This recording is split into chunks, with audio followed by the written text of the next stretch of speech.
Global audience, the world is full of really good golfers. And this man on our show, Ryan Brehm, is one of those. You might not know him if you're not really paying attention to the PGA Tour, but I've come to know Ryan, and I'm thankful that he would join us on the show. So, welcome, mate. How are you doing? I'm doing great. I'm happy to be here. It's going to be fun talking with you about the game. Well, you and I were talking I shouldn't date this, it's a podcast, but it was down in New Orleans. You and your partner, Mark Hubbard, were in contention. It was a Saturday morning prior to the round. You were out there before the time doing a very cool drill that I took a picture of and put it on social media. More about that in a bit. And you just got to chatting. And I was so struck by how relaxed you were prior to, when they start handing out checks on the PGA Tour. And you were insightful and funny. And I was like, got to feature this guy. So I'm excited to have you. I really am. Awesome. Yeah, I remember that, and it may have looked like I was relaxed on the outside, but it was pretty nerve-wracking. I remember what I told Rory on the first tee. You were grouped with him. Exactly right. Yeah. Hey, let's start at the very start. For the folks who don't know Ryan Brehm, come up, you're from Michigan, go to Michigan State University, very successful there, three-time Big Ten champion with your team. And so obviously there's a lot of talent there. And then you serve a brief tenure as the assistant coach. So I want you to sort of make your way there as you introduce yourself to our global audience, please. Yeah, I mean, when I look back kind of at my journey, it's been, it's not the same as most. Mhm. Um, I think I might have been a little confused when I graduated. I mean, I thought I wanted to play. I did want to play, and then I kind of, I don't know. I just had some questions, and so I was offered kind of the assistant job, in between, um, or I was at a what was I doing? I was playing in a pro-am, and I got to know the athletics director, and Mhm. he kind of talked me into trying to work with the team a little bit, and so I dabbled into that a little bit, and really decided that I really wanted to dedicate myself and see how far I could go. So many questions I have. First off, if you're up there in the northern climes in the United States, I wouldn't say golf is probably first and foremost on the sporting front. You're a big, strong guy, clearly athletic. How did you come to golf? How did you settle on golf in the end? Yeah, so you may be familiar with the name of former Ryder Cup player Dan Pohl. Yeah, huh? Uh, Mhm. he was he was from my hometown, and he ended up designing a golf course that my grandfather built. And so it was just kind of in our you know that was our family time. Mhm. And then it became, I would call my uncles or my grandparents or my dad and just beg to go to the golf course. And so during the summer months, that's where I wanted to be. And then, the winter months we just do the best you can, play other sports and, try to be creative. I want to ask you this, for the parents listening to this, as a PGA Tour player, one on the tour, what advice would you share? Because you sound to me like golf was fun, and I'm a dad of a daughter who's good, and golf can get a bit grindy, when you're talented and you're a high schooler or an aspirant collegian. You have any takes over there? I know you do. Oh yeah. I mean, you have to let the game come to you, I think. Hmm. And I'm just so thankful that I had parents that were, you know, the way they were. They were always supportive, but never. I was always the one begging to go. It was never there was never any push, and I wanted to be outside, and the game piqued my interest from the very beginning because it's a mental and a physical challenge, and I don't know. There was just something about the game. I think all golfers can relate to that. That I was hooked from the very beginning. I would just say to the parents out there that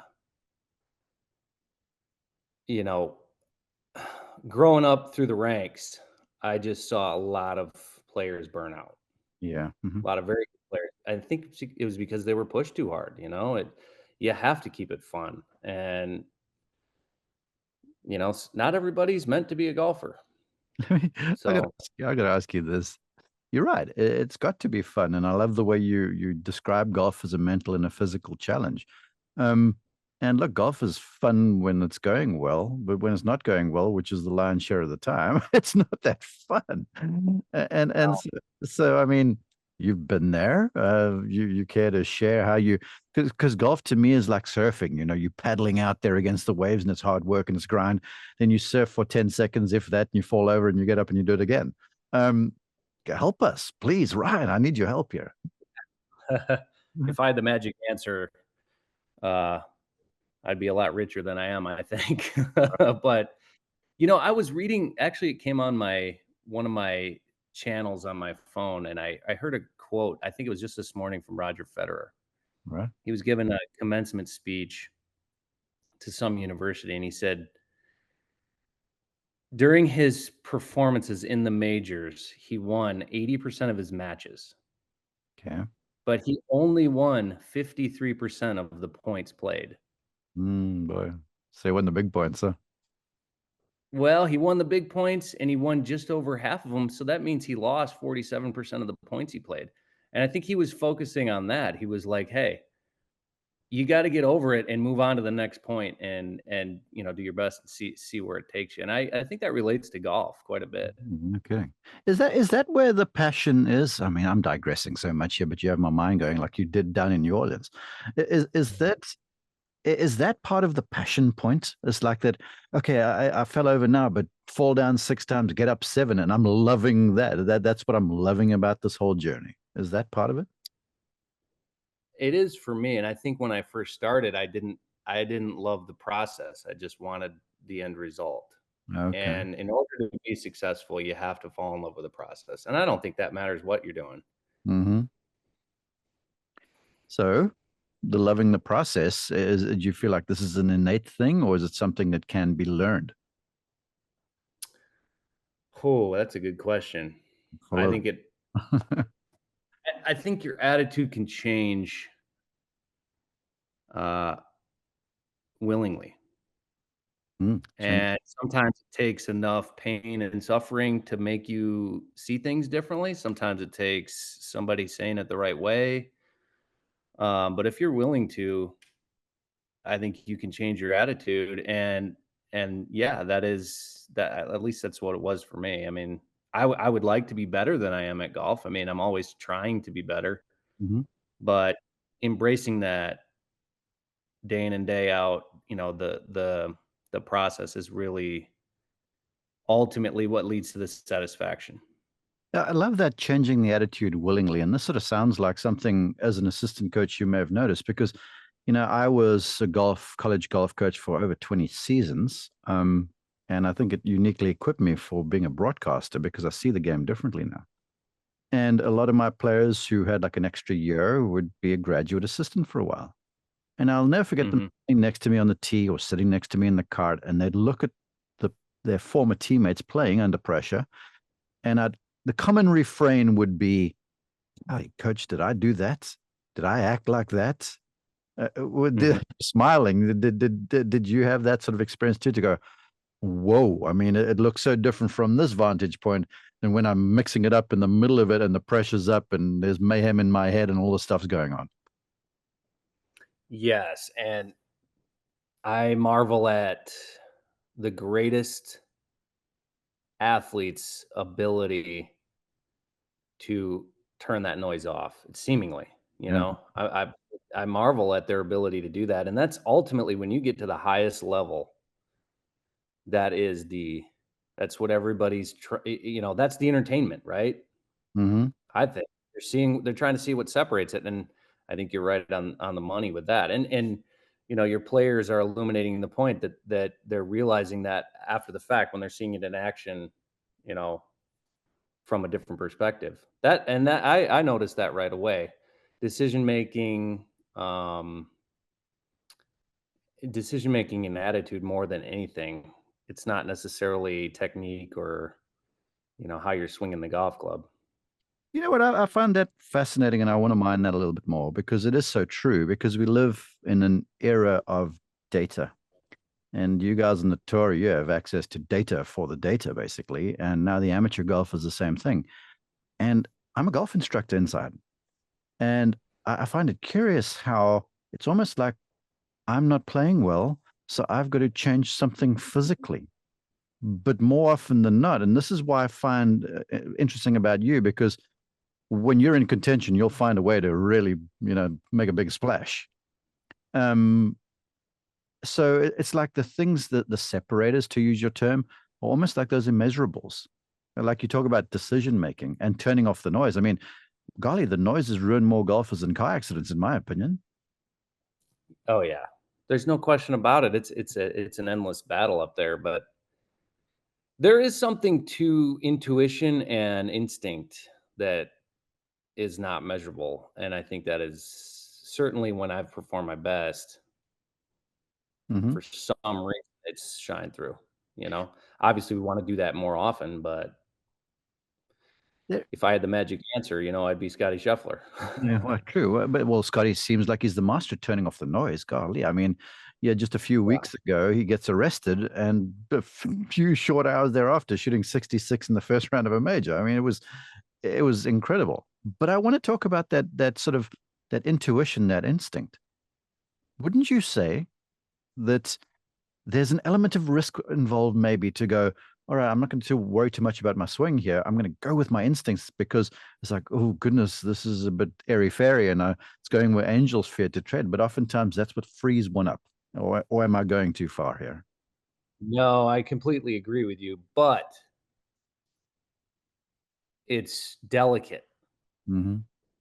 There's a tightrope to walk there because I think definitely you gotta know when to hold them and when to fold them, and and that's golf in a nutshell, right? I mean, you're not playing offense all the time. Yeah, I love you. Hmm. It's you gotta play some defense, and I think when you watch Scotty Scheffler play or Tiger when he was dominating, he was just those players are so good at taking what the game is giving them, moving on, and, we talk about I hear on when I'm watching golf coverage how great of ball strikers we are on the PGA Tour, and I get to, on a weekly basis, play and see the best ball strikers in the world. And, I think our expectations as PGA Tour players are much different than the casual viewer, I think from 200 yards to some of these tuck pins and firm conditions, 40, 50 feet is a great golf shot sometimes. Hmm. And that's defense. That's really not offense. That's, hey, I'm going to avoid big number here, and I'll look for my chances elsewhere. I'm putting my cart way, way in front of my horse now with this question because you've teed me up for this. So I'm going to go there. Folks, if you haven't seen Ryan Brehm hit a driver, it's biblical. I mean, this thing, you're a big, strong man. Look, let's not beat around the bush, but you got this beautifully smooth swing arc and you punch out these draws like with monotonous regularity and they go like homesick angels. And so you have this weapon in your hand. But the times I've watched you play, it's not like you're swinging for the fences all of the time.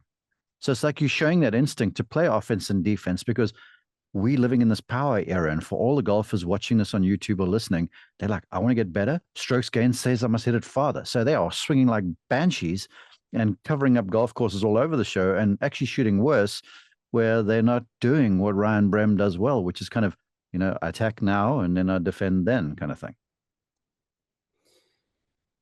Yeah, I would say in general, I, as a golfer, hit it shorter now than I ever have. And so I've had to learn the game from the other perspective, right? I always could hit it really far. Um, but to make money, you need to hit it where you're looking. Yeah, preaching, brother.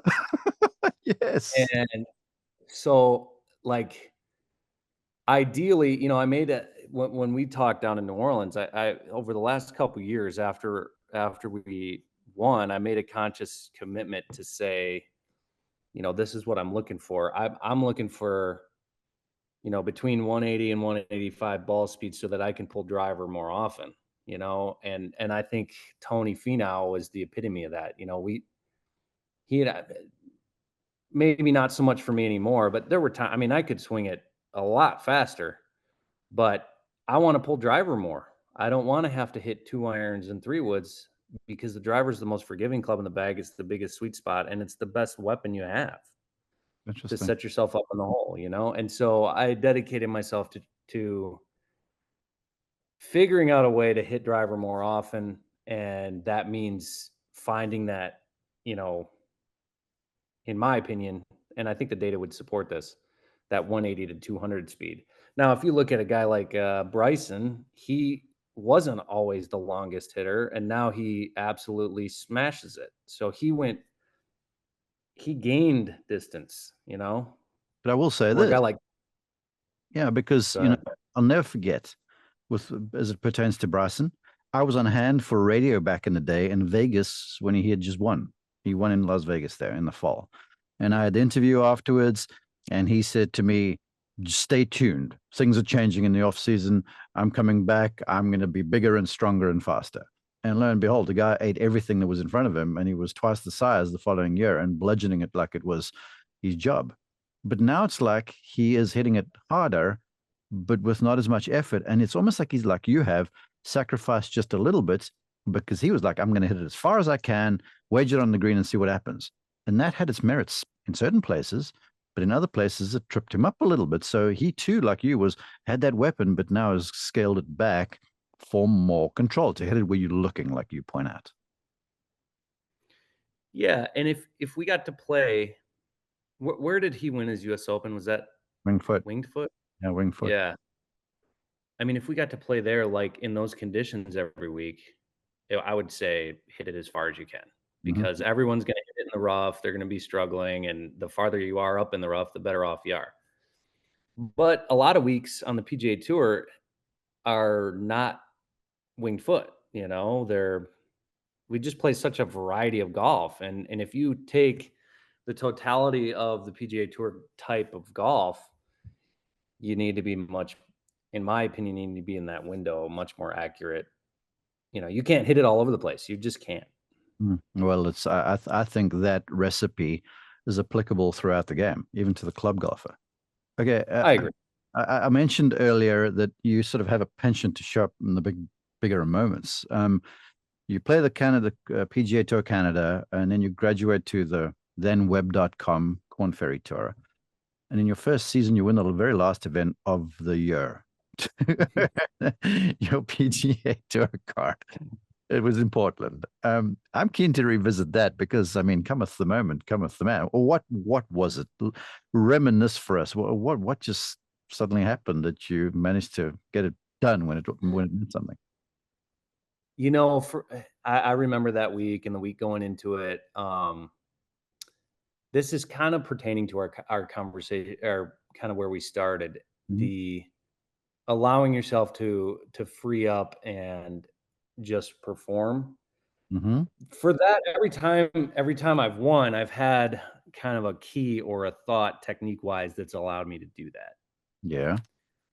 And I just remember that week I was just very on command. I was shaping it both ways and, you know, putting well. And I think Pumpkin Ridge is just a great test of golf.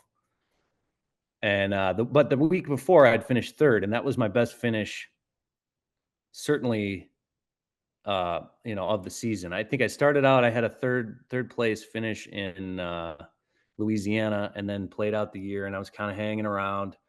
Then I had a third place finish in Knoxville, I believe, the week before Pumpkin Ridge, and we just carried it in there. And I had a feeling going into that week it was going to be something really good.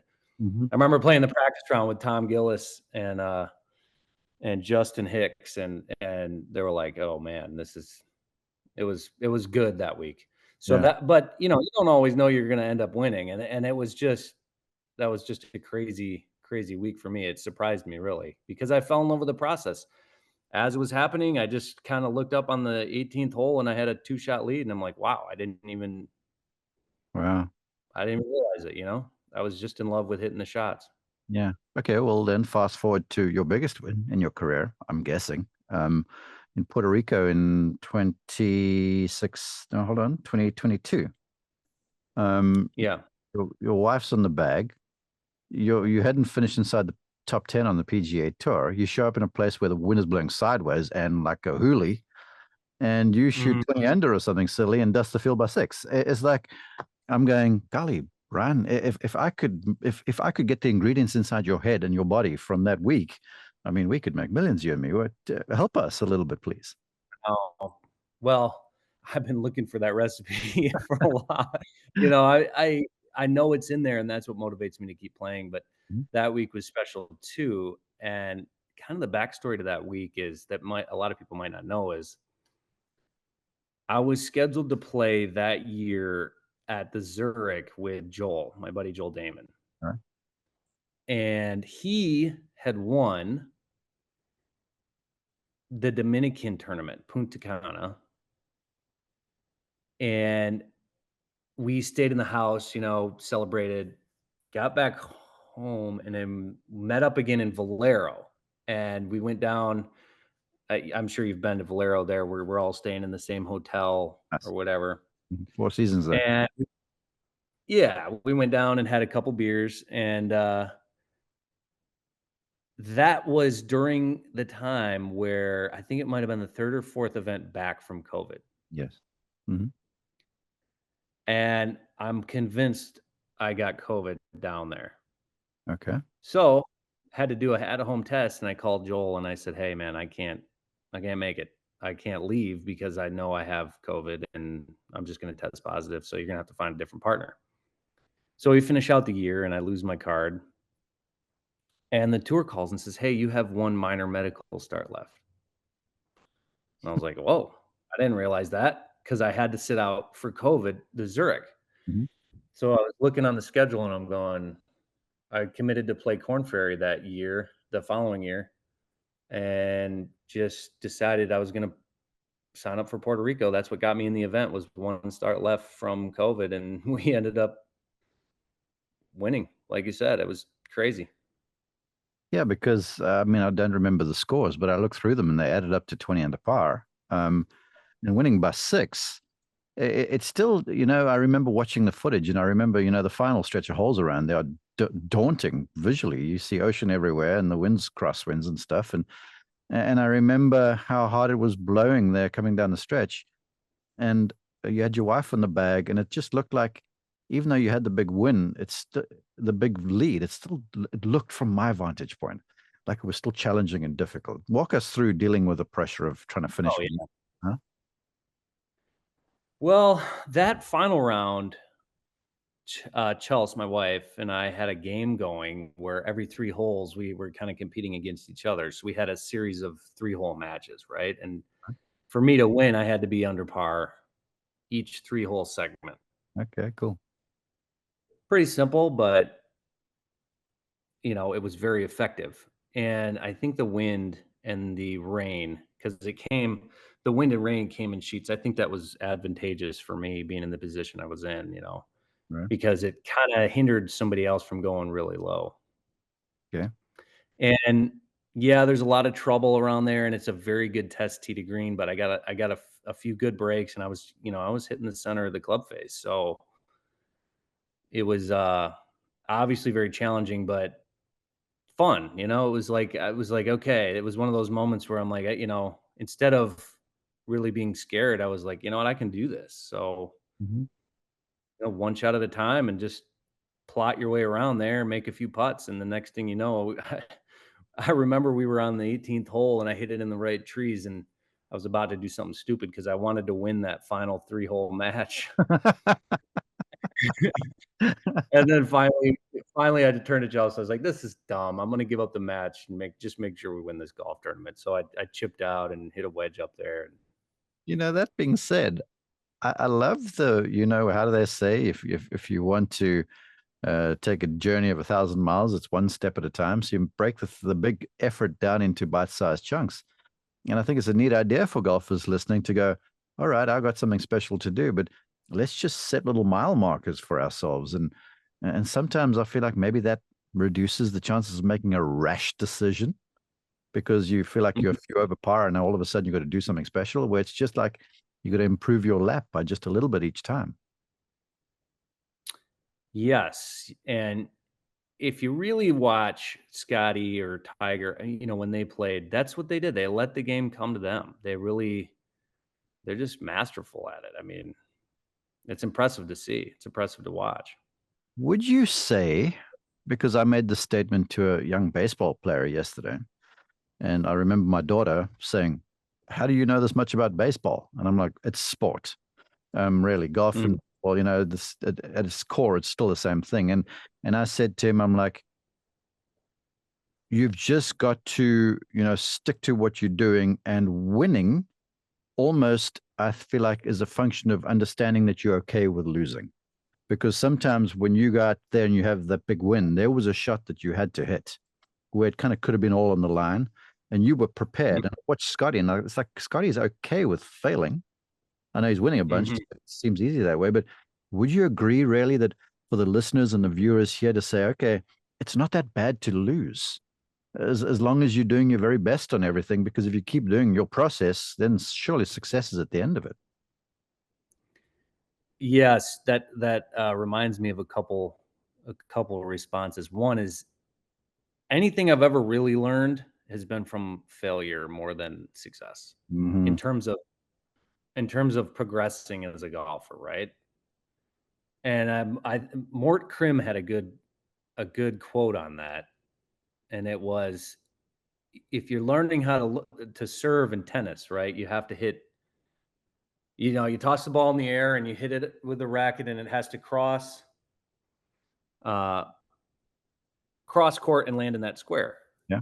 And if every time when you're learning, you keep hitting it into the net, but every time you're getting closer and closer to that square, were they all failures or were they all closer to success? It Yeah. just depends on how you define it. You're preaching, Reverend. Reverend Ryan Brehm. Yeah, you're right. It's funny you say that because last night we got a little putting mat in the house. Yeah, we're nerds that way. And so my daughter just played in a tournament and she struck it beautifully. Hit like 12 greens in regulation, but didn't really score that well. And she happened to, I'm going to expose her, yeah, have 6 3 putts. So now Mm, you play the game at the highest level. This is not the recipe for success. And a lot of it is mhm, lag putting. But for the listeners, yeah, I just had her practicing, rolling the ball between 5 and 10 feet. And if she rolled it through the target, then she got to put the ball on the right side of the mat. And if it didn't, she put the ball on the left. And then you were measuring short and long. And so at the end of it, if she had 10 putts, it was like 7-3. And I'm like, that was successful. But she's like, but I missed three. And I'm like, no, no, no. You made seven. I see you yeah. reacting. Go ahead. No, that's what we were talking about earlier. The you can willingly change your attitude if you see things, through a different lens. Yeah. Okay. Part of that. Now let's get to the drill. I teased it. Folks, what Ryan was doing, and you can see it on my social media. He had this long piece of string rope that was laid down on the ground. This was on the range prior to the round. And that was basically charting where the ball and target line was. And you were hitting balls just down the inside of it like this. And I love this because I feel like so many golfers really don't know where the target is and they get a bad perspective of it. And you said to me, like, it helps me define feel and real because you were making these pretty little draw swings off there. And you were like, I feel like I'm swinging left doing this because Mm, they're showing me where the target line is, yet the ball's coming out with this perfect draw. And then you struck the ball beautifully over the weekend. So let's mhm. talk about feel versus real and your use of drills to help to galvanize that belief, please. Well, as a teacher, you will know this, right? If you're working with an amateur, you have to beg for a mile to gain an inch, right? Yeah, that's true. If you're trying to see some like a different pattern, or make the adjustments needed to come closer. Well, for the layman in golf, we're trying to know where zero is basically, and zero would be an absolute dead straight shot at the target, right? Mhm. And then as a player, I think as you work off of zero with either draws or fades, the variation is, how tight can you make that variance, right? That's going to lead to a lower handicap. Yes. Hmm. Yeah. if that makes any sense. I'm not really good at explaining things at times, but you know, and as it pertains to the rope, that's where zero is, right? And so that's just helping me work off of that to to kind of find my shapes. You know what? It's to me too, because I've done this countless times. I mean, open disclosure. I'd used a rope before with a young, talented Australian player, and then when I saw you do it, I was like, oh well, this is kind of fortified my belief in that the thing that works. That's why I gravitated to it. And when he would stand down the rope, because he always battled, right? When he stand and look down the rope would always look way farther right to him than where the target was because of the fact that we stand to the side of the golf ball. So I feel like what you Hmm. did there is so valuable to golfers because most folks, when you stand to a ball and the ball's on this side of you and the target's down there, the target always seems more left than what it really is. So then they start swinging all cross stuff to get to this perceived version of the target where yours was that's the target line. That's what I'm operating with, not necessarily the target. Am I making sense to you there? Yeah, and it goes kind of what you were just saying, feeling real. That almost changes daily with your perception. I mean, some days you get out there and it's like looking left, some days it's looking right, some days it's right on the money, but at least you're building some consistency to say, okay, today I know this feel produces, you know, this type of start line and shape, and then when I'm navigating the course and I'm trying to hit my shots, I'll kind of work off of where that is, you know? Mhm. Okay, It I've changes. That say changes every I yeah. would say that changes, don't you think? I mean, Oh well, yeah, I do, and that's where I love because golf is it's there's an abstract element to it, and like you say, stuff is changing all the time. I mean, the lies are never the same, the wind's never the same. One hole can play differently from morning till afternoon. But when you have that line there and you understand that's like the only real concrete thing in the game, the only reliable thing, then you can build off that. And so it sort of it's you're going to say something. Go ahead. oh, no, no, I'm just agreeing with you. I'm agreeing with you, and when I saw you in New Orleans, it was true. Really the line was down there for me because I'd worked so long at getting draw built in that my swing path was 7 or 8 degrees to the right. And so putting the line down, I had to feel more like I was slicing it, but I was still drawing it. You know what I mean? And the curious thing, folks, and correct me if I'm wrong, Ryan, you told me that you used to hit a fade shot and then you started working toward the draw, and then the draw got out of bounds some because you were going inside out, started to go from like zero to more and more and more. So you were dialing the thing back. And that reminds me of Nick Price, who said to me, he goes, when I'm working on my golf swing, it's kind of like getting in the shower. You turn a little hard, a little cold, a little hot, a little cold. You don't go big turns of the faucet either way. There's always little adjustments one way or the other. Yeah, I love that. I think the older I get and the more I play and experience the game, it's so true. And I think the younger version of me always just wanted it to be one thing all the time and easy. Hmm. And it's just not going to be that way, you know? And I think that's probably what amateurs are looking for. They want one thing, one feel, one solution, and that's rarely the case. Goodness gracious me, that is true. That gets to the feel and the real thing. Mhm. Crazy. Okay, I want to talk about the driver and I want to talk about the way you hole out because I feel like a lot of folks watching this will do well if they hit those two straight face clubs well. So you're naturally powerful and you've geared it back. But if I had to sort of categorize your swing, I love the relationship of your arms to the movement of your body. You hit it hard, but you don't have like big overswings either way. Do you have secrets to hitting the driver well that you would share or any sort of keys?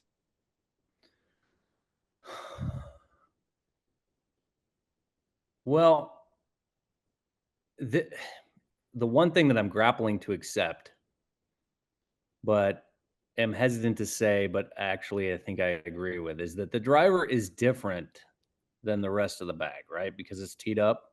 Hmm.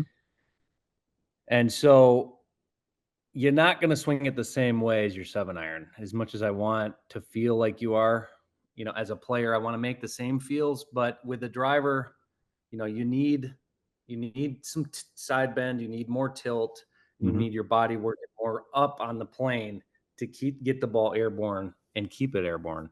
Yeah. Uh, for me, I don't really think about those things, but if anybody's struggling with their driver, I would say start there. What are your tilts relationship, right? If you're looking in a mirror, are you tilted away from the target a little bit? Is the ball somewhat forward in your stance so you can get it airborne? And then after that, if you maintain the side tilt and have the ball forward, it's just about your path. Tell How is that club into the ball?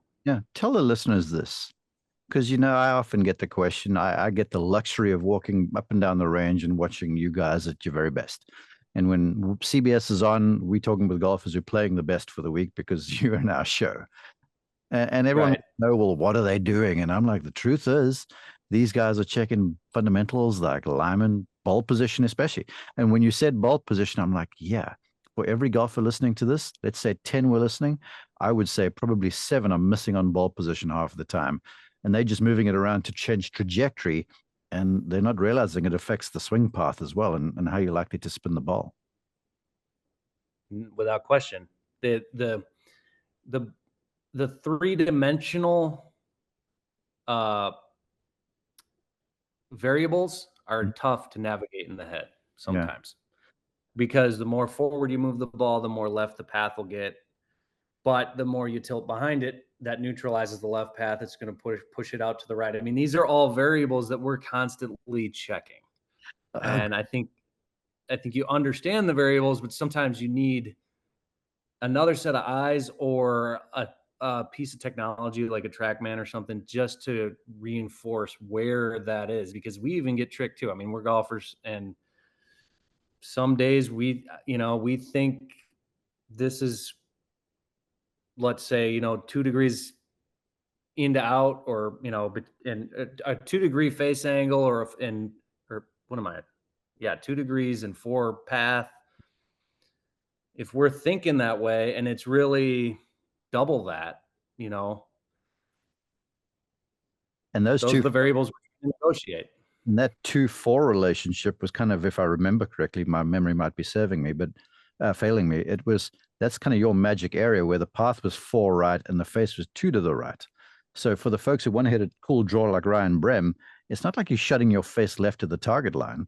It's the face is just a little to the left of where the path of the golf club's going. And you on the day, man, you were hitting some draws that got me sort of somewhat excited there before the round was going on. If that would be my 0, I want to live right there at 2 and 4. All right. Like Gotcha. I want to make a normal swing and see that. I don't want to hit a straight shot. Mm-hmm. And then when I need to cut one, or if I need to draw it more, I'll go off of that. And for me to feel a cut, I got to really feel over, Mm-hmm. But that's where I was hitting. But that's where the rope helps just to keep the thing in perspective, because oftentimes, like I say to a lot of golfers, I'm like, degrees matter. And you can go from 10 to the right to 10 to the left because you're trying to chop across it. Then you've got yourself a disaster on your hands. 10 right moving to like 2 right, that's a pretty big change there. Yes? It is. And everybody perceives it differently. That's the challenge of the game, right? We're talking with words, but until people feel exactly where that is, it's hard to make adjustments necessary. Yeah. Hey, I want to ask this, and then I want to ask a little bit about holding out. I was watching you on the very same day, hit these. It's like the driver was in the air, but the wedges were flighted. And I almost feel like so many amateur golfers hit the wedges entirely too high from green side to stuff from inside 100 yards. You just had this beautifully low spinning little wedge that was target hunting the entire time. Will you move the ball around for that? How do you do that? Yeah, I do. I mean, I play it farther back, certainly with a wedge, and I point the face more to the right to get the spin. The reason why we're trying to flight them so low is to get that ball spinning hard and flying through the air to get to our target distance. The wind doesn't touch it as much. If it's flying at such a low trajectory with spin. That took me a long time to learn, though. I'll admit, when I was a college player or even an early pro, I had no idea how to hit that shot. Isn't it crazy how it's like most golfers, as soon as they get to a short shot, they see high first, where you guys are looking the other way around. You're looking to try and send that thing as low as possible into the target. And that's where I feel like there's gold to be mined by most golfers watching this to learn to hit the wedges lower, even around the greens. Lower and with more spin. Mm-hmm. And honestly, I don't know if I should say this, but sometimes the best advice is to do the opposite of what you think you should do in golf. Or at least explore that option. Oh yes, amen. I mean, go and fiddle around. Like that's what all Yeah. you as you figure yourselves out a little bit. You talked about figuring yourself out. Okay, the other straight face club is the putter. On the PGA Tour, you one of let me look here. You're 90% from 5 feet and in, which is really solid. And from about 4 to 8 feet, you're 74%. Now I know anyone listening to this, if they got anywhere even remotely close to those numbers, they're going to watch their scores plummet. Yet, most of them are going to go and try and hit drivers like Ryan Brehm, but you've got to get the thing in the hole, man. So help us a little bit there.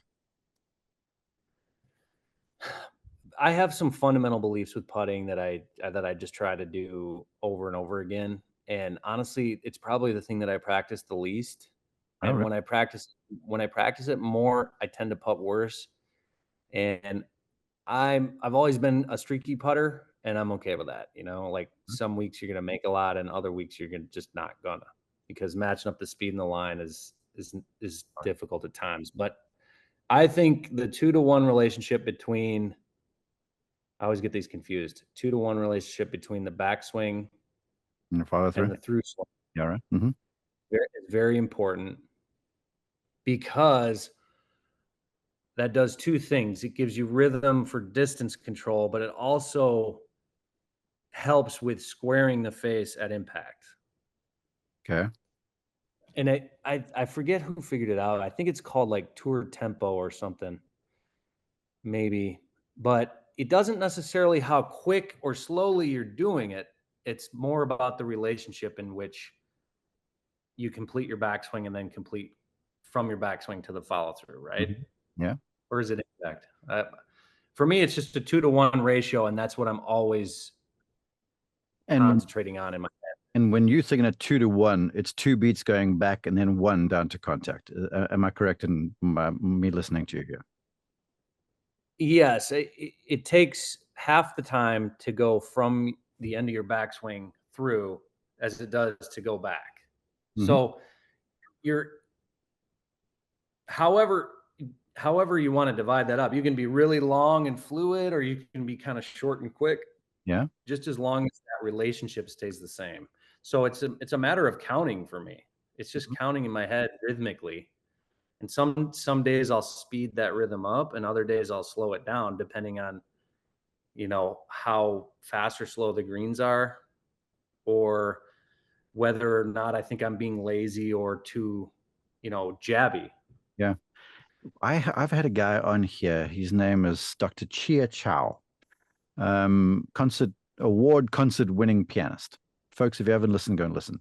And he has figured out that there is a real relationship between, the space between beats and hitting the golf ball well. So he came and visited me over here, and he had various golfers, and he'd watch them hit, and then he'd give them like a sound cadence, like a timestamp that they had to swing with. Yeah. And man, he'd say, hit the ball to there. And then he'd give them like a sound, and they'd match the sound, and the ball would go there every single time on the greens. So that's kind of what you're saying, where people are looking visual and they're trying to think and feel and all the rest of it. But it's how much and how fast and the emphasis of which the club's moving. So I kind of love the 2-to-1 ratio, but I love your take even more, where it's like, it doesn't have to be languid. It can be a little shorter.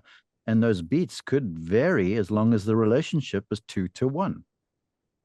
In my experience as a player, I would say I have a quicker cadence Mm-hmm. on the shorter putts Yeah. and a slower cadence on the longer putts. All right. And So I think you're not that's bound to one thing, whether it's long or short. no, but the relationship is very important. And I would say of all the pro-ams I've played, the best, and as you progress as a putter, you're tighter to that relationship. So the worst putters have a terrible relationship between the backswing and the through swing, and the best putters have a great relationship, I would say, between those two things. That's the one thing that I would say, because it requires very little athleticism to hit a putt. Mm-hmm. I Yeah. mean, it's not like it's hard to do. Anybody can hit a putt, a 6-foot putt. I mean, you're moving a golf club this far and rolling a ball. It's about how consistently can you time up impact and start that thing online with the correct distance. Okay. I'm feeling like everyone listening to you right now, and I'm a fan, and I'm like, I'm going to go and try this. So when you go and do this on the green, even under pressure, I'm sure, is it like, let's say you said counting, 1 start, 2 top of the backswing, 3 contact? Is that what it is, or is there variation? That's what it feels like to me. But I think it's more about being. So I'll start my backswing on the beat of 1.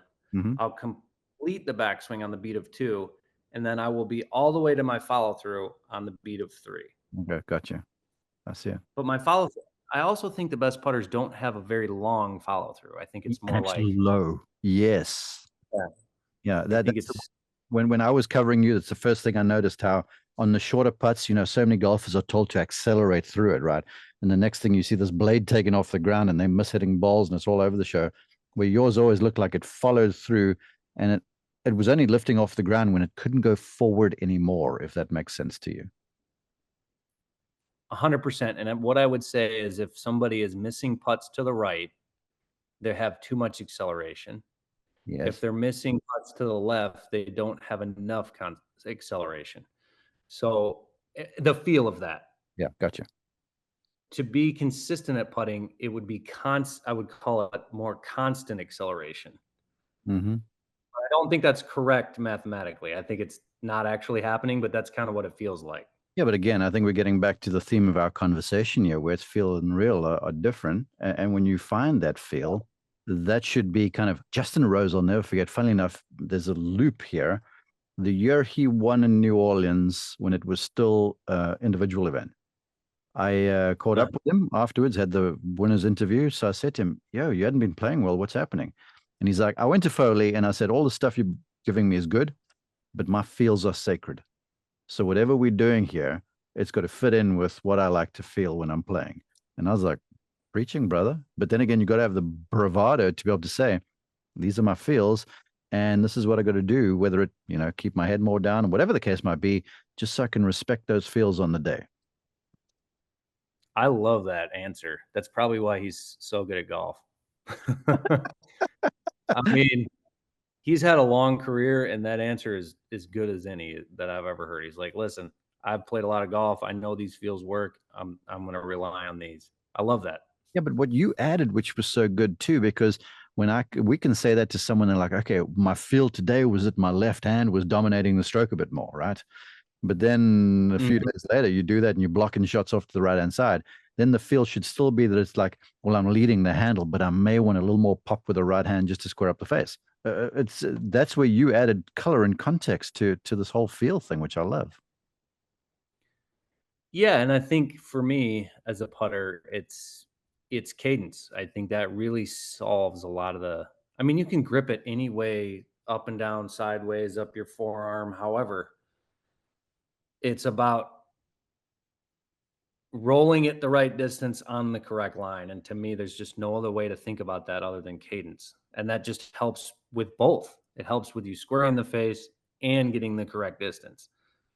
And the teacher in me will just come in the heels of what Brian has said and say this to you folks. When you have a time barrier, you will find the most efficient way to get from one to the other between those. If you got no timestamp, you can do all sorts of gyrations and stuff, and the club just suffers. And if the club suffers, the ball's going to suffer. So that's where I love what you've added with the time, with the time and the cadence thing there.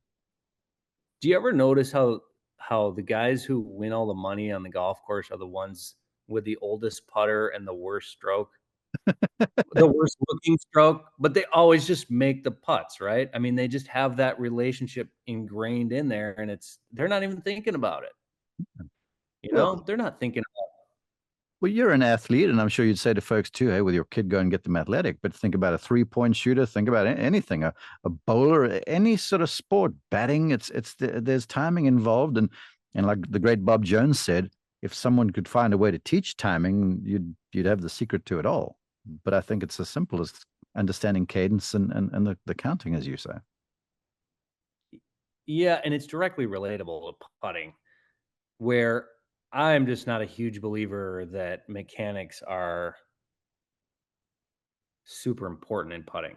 I will say in the rest of the game, I think mechanics matter a lot, but in putting, there's just so many ways you can do it, and the most important thing to me is cadence to accomplish that. Fantastic.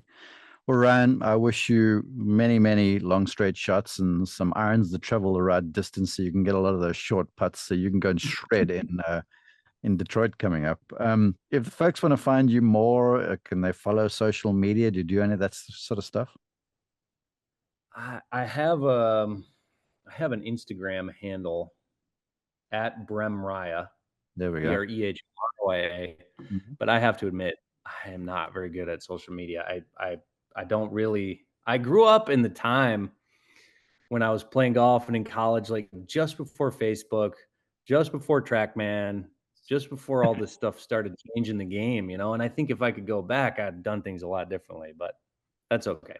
All right. Well, go and check him out. Watch out for Ryan Brehm. Ryan, I appreciate you joining us, man. It's been super insightful and lots of fun to catch up. And I'm looking forward to seeing you on the weekends on the PGA Tour in the future. Yeah, I appreciate you having me on. When's your next? Are you coming out to Detroit or?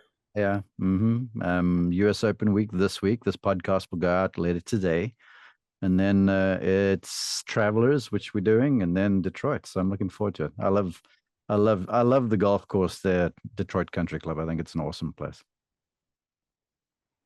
Well, I'll come find you on the range. No, I'll come find you first. You take care of yourself, man. Thank you. Hey, just look for the hot green rope. I got you. Go well, man. Thanks so much for your time. Thanks again. We'll talk soon. Bye.